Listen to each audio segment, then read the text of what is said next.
gaano kahalaga ang magiging tone ng parating na SONA ng Pangulo?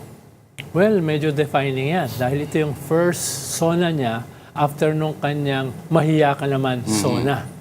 So, ano na yung nangyari? Meron na bang mga nahiya?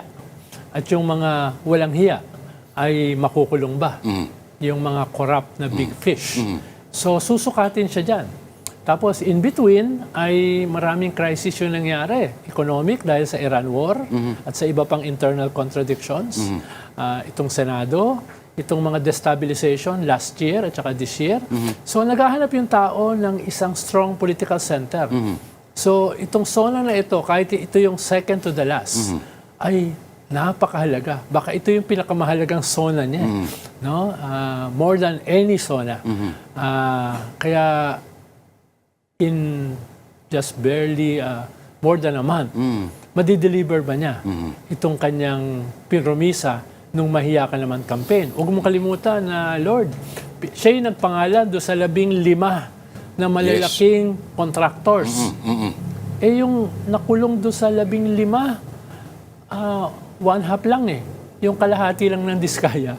Paano yung 14 and a half? No? Nasa na yun? Laki-laki pa ng graphics nun. Oo. Pero alam natin lahat, no, na out of character sa kanya yun eh. Di ba? Siya yung tipong, ika nga ng mga Griego, character is destiny. Hindi siya ganun eh. Siya yung, kung pwede lang, eh, payapa lang lahat. At out of character sa kanya na para pumunta doon sa yung magalit na ganung toon. Alam natin hindi siya ganun, di ba? So, kailangan bang mag-assume siya ng ganung mas fierce na tone, kumbaga? Well, siya yung nagsimula ng mahiya ka naman campaign eh. Kaya susukatin siya ron. Siya yung nagsimula dun sa, siya yung nagsabi dun sa 4 priority bills, including yung anti-dynasty bill. Pero, nasa na ngayon yun? Tunay ba yung bill na yan? Yung kanyang ICI bill, yung kanyang party list reform bill, yung kanyang transparency bill, no?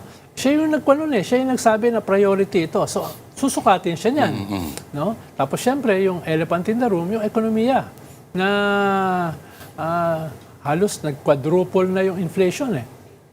Wala pa tayo sa yung clear and present na impending threat, political, doon sa isang pamilya. Wala pa tayo doon, di ba? Yes. So, mas...